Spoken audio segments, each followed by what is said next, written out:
Bismillahirrahmanirrahim. Assalamualaikum warahmatullahi wabarakatuh.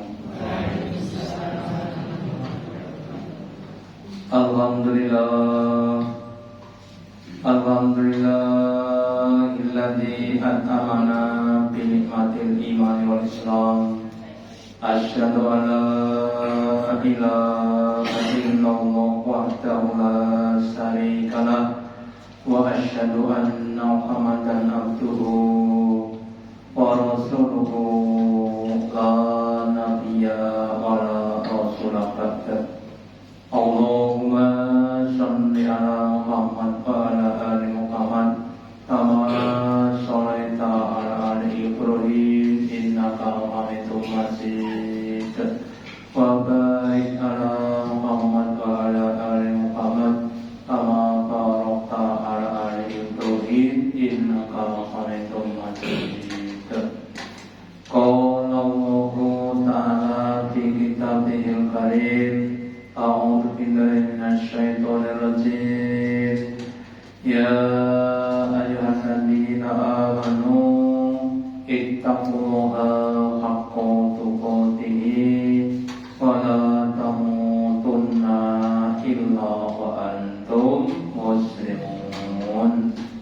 Bapak Ibu hadirin yang dirahmati Allah Ta'ala, yang pertama dan utama, marilah kita selalu meningkatkan, menambahi kesyukuran kita, keimanan dan ketakwaan kita kepada Allah Ta'ala dengan menjalankan perintah-perintahnya dan menjauhi larangan-larangannya. Selanjutnya, marilah kita lanjutkan kajian tentang keutamaan Al-Quran. Karena adanya berbagai macam keutamaan Al-Quran, maka kita diperintah Allah untuk memanfaatkan Al-Quran. Nah, sebagian caranya adalah dengan membaca Al-Quran.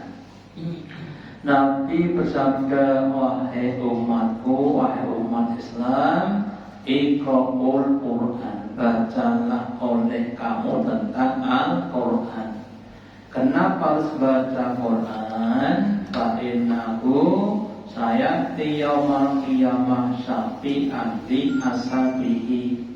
Karena bacaan Quran itu akan datang pada hari kiamat sebagai pensyafaat, penolong, pembela bagi ahlinya, bagi yang membaca, bagi yang mempelajari, menghayati, mengamalkan dan menyampaikan Al-Quran. Hari kiamat itu adalah hari yang sangat-sangat dahsyat, sehingga setiap orang tidak punya peduli kepada orang lain. Yauma yafirrul mar'u min akhihi. Hari kiamat, hari ketika seseorang itu lari dari saudaranya, enggak peduli pada saudaranya, lari dari bapak, ibunya, istri dan anaknya. Kenapa? Saking dahsyatnya kiamat. Harta kita tidak mau untuk mensawati kepada kita, hanya beberapa amal yang dapat mensyafaati kepada di adalah dengan bacaan Al-Quran. Ya, betapa nikmatnya Bapak Ibu ketika kita pas haus, Pak, ya. Pas haus anak terus enten sing mari es degan, alhamdulillah. Lah nikmat syafaat Quran kepada kita itu lebih nikmat dibandingkan orang yang harus dikasih es degan, ya. Nah, semakin banyak kita membaca Al-Quran, semakin banyak syawat yang akan kita terima. Nah, kalau semakin banyak, maka insya Allah kita tidak akan menghadapi kesusahan. Dan sebaliknya, kalau kita ogah-ogahan membaca Al-Quran, tidak ada yang mensyafaati, tidak ada yang menolong, tidak ada yang membela. Dapat kita bayangkan Bapak Ibu, seandainya ada orang yang dia itu umpamanya minta tolong kepada orang yang dia tidak mau menolong, gimana rasanya? Ya, akan sakit hati, sakit badan, sakit sama sekali. Dan demikian juga kita bisa di hari kiamat, ketika setiap orang itu menghadapi kesusahan, ketika orang itu minta tolong kepada orang yang ada di sekitar, tapi nggak ada yang mau untuk menolong, maka berbahagialah orang yang dimudahkan untuk baca Al-Quran. Maka kita monggo berdoa kepada supaya dimudahkan untuk bisa membaca Al-Quran.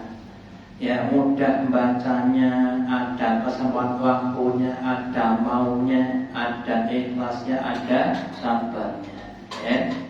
Terus kemudian kita lihat orang-orang yang dia itu membaca Al-Quran masih tingkat awal, yang orang katakan masih belekak-belekuk, sok belekak, sok belekuk, sok brutal, sok berakhir. Nabi katakan walladzi yaqul Qur'ana, dan orang yang dia ketika baca Quran kemudian wayatatatamu bihi, kemudian dia bacanya itu masih tersendat-sendat, sok bener, sok salah melihat bahwa ini sakun dan bagi ada sakun, ada keberatan jane yuwapun wong Jawa kok kon maca Arab luwe. Nah, gek bono Arab sisan lalu atroni, maka baginya ada dua pahala. Pahala yang pertama dari setiap ayat yang dibaca, setiap hurufnya diberi pahala 10 kali secara umum. Terus karena semangatnya, meskipun nggak bisa tapi tetap semangat, maka saya harapkan utamanya yang ngaji malam Rabu, monggo digiatkan lagi. Yang mungkin ada waktu kemudian saja belum banyak bisa, monggo belajar di malam Rabu. Insya Allah nanti ada banyak yang bimbing. Ya. Nah, kemudian dengan semakin semangat, ya semakin banyak yang didapatkan. Nabi bersabda, "Idza mujazai ma'a idzabil bala." Ya. Besarnya pahala itu saya dengan besarnya beban atau halangan, semakin berat semakin besar pahalanya. Dan bagi orang-orang yang sudah mahirun, ya, sudah mahir membaca Quran, alladzi yaqra'ul Qur'an wa huwa mahirun, orang yang membaca Quran sudah keadaan mahir, ya, mahir bacaannya dan sebagainya, tatil, pakai tasbih, bahkan pakai nada-nada yang indah. Maka masuk roti al-kirami al-baroroti, dia besok ketika di akhirat akan bersama para hamba Allah yang yaitu para malaikat-malaikat, ya. Levelnya di tingkat pada yang paling tinggi. Terus diperintah Allah ikro, bacalah, dia baca, ya. Kemudian berhenti ikro, baca lagi, ya, berarti ikro baca lagi, ya, sampai nanti pol terakhir itu adalah tempat surganya.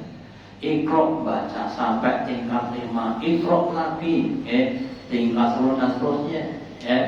Semakin banyak yang dibaca dengan baik, dengan fasih, dengan batin, maka itulah tempatnya, tempat surganya. Sudah saya sampaikan bahwa surga itu tidak cuma 2 tingkat tapi 100 tingkat. Wal jannatu mi'atu darajat, dan surga itu ada 100 tingkat. Makanya kalau bisa, mumpung masih ada kesempatan untuk meningkatkan amal, untuk meningkatkan makom kita, monggo digunakan dengan sebaik-baiknya. Dan semoga Bapak Ibu kita semuanya bisa menjadi hamba Allah yang mencapai tingkatan yang paling tinggi. Amin.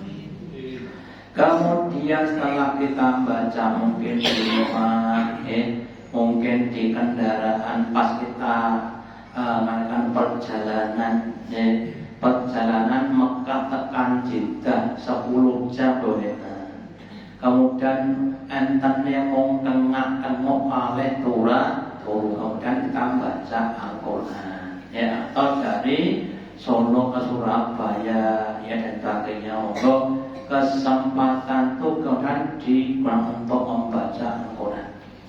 Kemudian setelah membaca dipelajari entah di majelis taklim kita atau di mushola atau di masjid dan sebagainya, maka ketika orang itu mau dan mampu untuk saling belajar Al-Quran, nah bisa belajarkan wa ma istama'akum fi baitin min buyutillah, dan tidaklah orang yang mereka berkumpul di suatu masjid dari masjid Allah kemudian yatluna kitab Allah, mereka membaca kitab yaitu Al-Quran, wa yatadarasunahu, dan mereka mempelajari. Bayang di antara mereka ada yang menerangkan, oh ini surat Al-Fatihah, fadilahnya, makna-maknanya, Orang yang dia membahas memahami Quran, Ilan alaimun sakinatu, maka akan turun padanya kesakinahan, ketenangan dalam hatinya. Semakin banyak asalnya, semakin banyak tenangnya. Wa wasiyatuh ar-rahmatu, dan diliputi oleh rahmatnya Allah, oleh belas kasihnya Allah Ta'ala. Wa khafatkumul malaikat, dan kemudian dinaungi oleh sayapnya malaikat. Wa da'allahu biman indahu, dan Allah akan menyebut-nyebut nama mereka sibulan disebut di hadapan makhluk-makhluknya Allah dari kalangan para malaikat. Malaikat dulu, lihatlah jamaah Masjid Al-Mutakin Sabrang Delanggu Klaten Indonesia, yang setiap pada maghrib selalu mengaji, dan tadinya itu dipamerkan kepada para malaikat. Kenapa? Karena salah satu kelebihan mana berada pada ilmunya. Malaikat nggak punya ilmu, kita punya ilmu. Makanya Allah itu usaha kita dalam mengaji, utamanya di begini, usahakan 7 dari dalam kalau bisa harus diisi pengajian terus, malam Senin, Selasa, Rabu, Kamis, Jumat, Sabtu, Ahad. Mohon dikenal untuk ngaji terus, usahakan jangan mudah untuk peraih. Ini jangan sampai mudah untuk peraih, karena menjadi penyakit nanti kita. Kemudian semakin banyak kita ngaji, kalau ikhlas, Allah akan berikan petunjuk-petunjuk yang baru. Contoh, yang dulu mungkin masih punya penyakit batin, terus Allah tunjukkan fadilahnya orang yang dia mau dermawan, atau yang lainnya. Ketika diberi sakit, adanya cuma sedih dan sedih, terus kemudian sekarang setelah ngaji di tangan fadilahnya orang yang kena musibah, sampai Nabi bersabda, musibah itu adalah orang yang dipilih Allah. Karena apa? Karena Allah akan mengajak dia ke suatu tempat yang tinggi, yang tempat itu tidak akan bisa dicapai dengan amal kebaikan. Anggon sholat, ngaji, kosong nggak bisa sampai di situ. Tapi kalau kamu dikasih musibah, sabar sampai di situ, adalah padanya kena musibah. Makanya kenangan sebagai suatu kenikmatan. Barang yang boleh sampaikan ada 3 golongan dalam hal kenikmatan.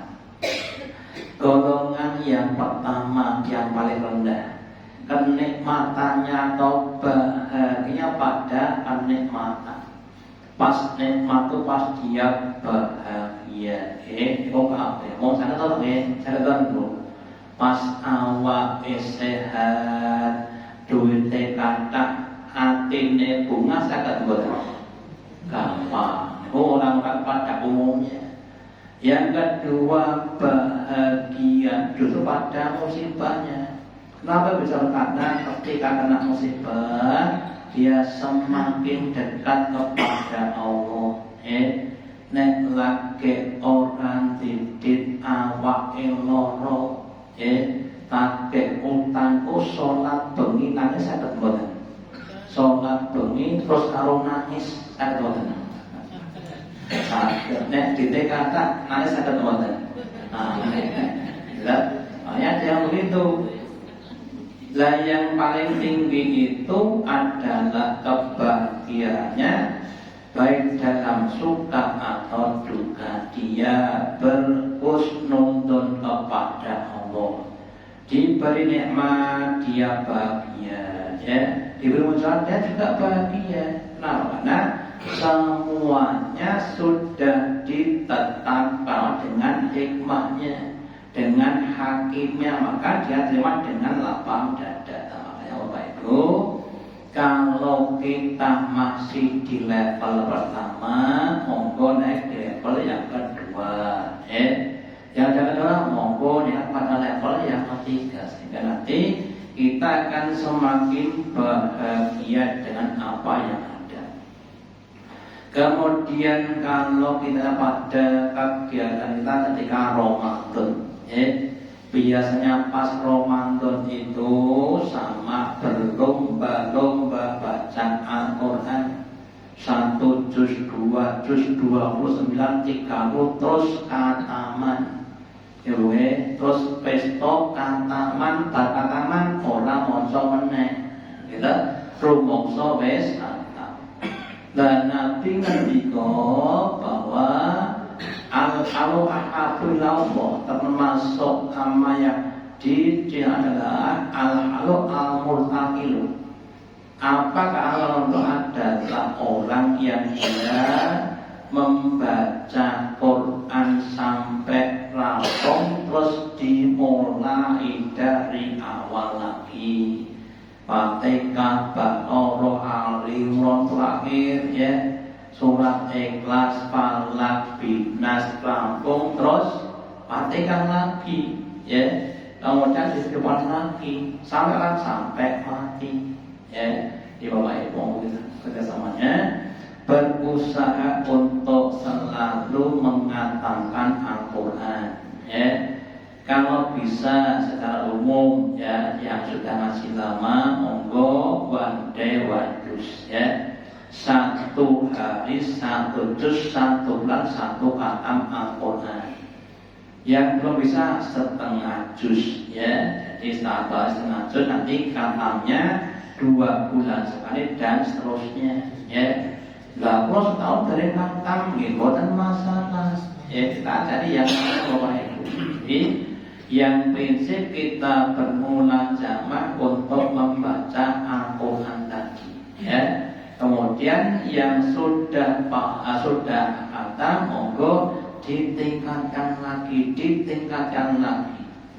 Imam Syafi'i itu kalau tidak Ramadan 1 hari khatamnya sekali atau 30 juz Ramadan 60 juz sehari awan 30 juz pemilik 30 juz kalau kita awannya mau 3 juz juz apa?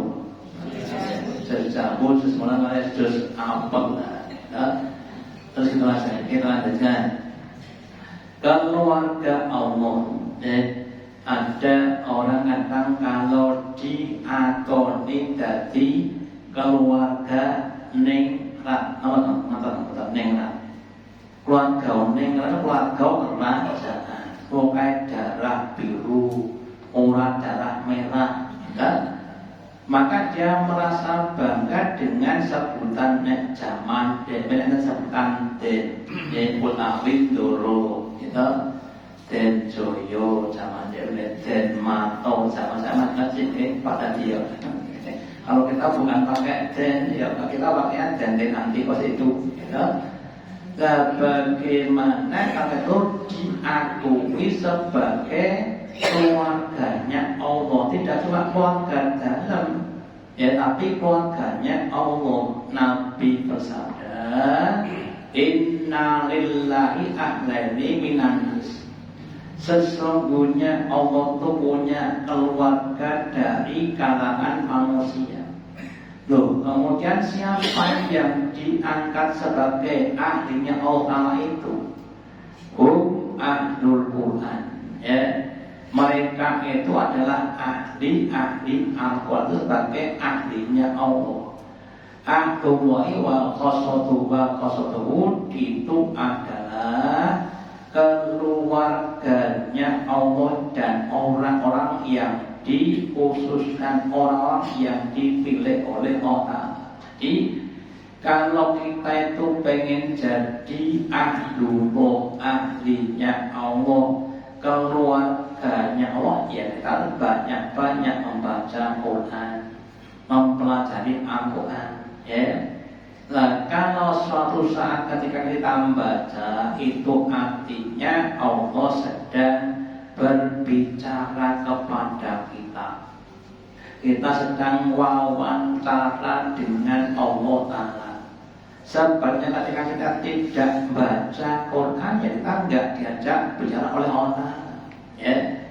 Nah, seharusnya kita sebagai orang yang beriman, kita senang kalau tiap hari diajak bicara oleh Allah Ta'ala. Maka monggo usahakan tiap hari membaca Al-Quran. Raketan kita baru, raketan kita sajus alhamdulillah, sak lembar alhamdulillah, boten moco innalillah, ya. Terus kemudian Allah Nabi bersabda, karena Anas bin Malik berkata, idza khatama Quran.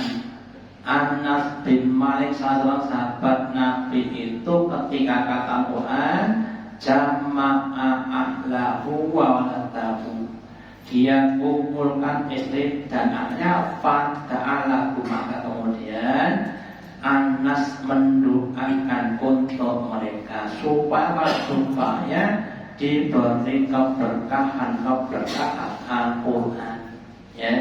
Nah, maka nanti monggo ini salah satu contoh dari Anas. Kalau pas kata Quran apa tak dituku ayam telur dikoklati masak kabeh, sesuk bar maghrib mangan bersama sak umat mergo Al-Quran, alhamdulillah. Untuk surprise, untuk motivasi kepada kita semuanya, ya. Kemudian kita baca Quran itu kalau bisa ya juga diberi keindahan-keindahan. Supaya apa? Ya supaya menarik, ya. Nabi berjalan lego saya hilatun. Tiap-tiap sesuatu itu punya perhiasan, ya. Kalau kita pas makan soto, kadang enten jenenge topping, topping dulu. Nek panjenengan jenenge pupukan, dipupuke soto terus diparingi dulu, bambang dulu bambang. Paringi brambang goreng, ya. Nah, terus yang lainnya, nasi goreng terus dipupuki brambang goreng, mata sapi, paringi nomone, tomat paringi, timun dan sebagainya. Dan kita juga apa itu? Lah, Qiraatul Quran adalah asal al-Hasan. Hiasan Quran itu adalah suara yang merdu. Makanya Bapak Ibu, kalau bisa suara kita itu juga diubah, dilatih. Jadi Pak, sing jenenge penyanyi atau bukan penyanyi, biduan. Ternyata mereka juga berlatih vokal, berlatih vokal kepada seorang guru vokal. Karena suaranya merdu. Nah, kalau untuk jadi penyanyi saja latihan vokal, apa kita menjadi pelantun Al-Quran. Monggo setelah kita baca, kita belajar pada cara bacanya, tajwidnya, makhluknya, terus kita pada lagu atau ya kemerduannya. Kenapa? Karena salah satu keunggulan Quran adalah keindahan. Kalau pada zaman Nabi Musa itu terjadi namanya sedang ngetren-ngetrennya ilmu sihir. Sehingga Nabi Musa diberi mukjizat berupa apa? Tongkat yang bisa buat jadi seperti sihir, tapi bukan sihir. Lah ketika Quran diterangkan dan Nabi Muhammad sedang ngetrennya ilmu syair, orang membuat satu begitu lihainya, maka kemudian Quran diturunkan seperti syair tapi bukan syair. Sehingga ahli syaraf ketika mendengar Quran mereka takjub, ini suaranya kok kayaknya begitu indahnya. Maka kalau ada sebagai ilmuwan, terus kita baca dengan suara yang merdu kalau bisa, enggak ya sebisanya. Jadi jangan kemudian nanti belajar merdunya tapi meninggalkan tajwidnya. Jadi pertama membacanya dengan makhrajnya yang benar, dengan tajwid, kemudian baru dengan suara yang merdu. Jangan mengejar suara yang merdu, kemudian meninggalkan tajwid dan makhraj tidak baik. Kemudian di hadis yang Nabi katakan, zayyinul Qur'ana bi aswatikum, hiasilah Quran itu dengan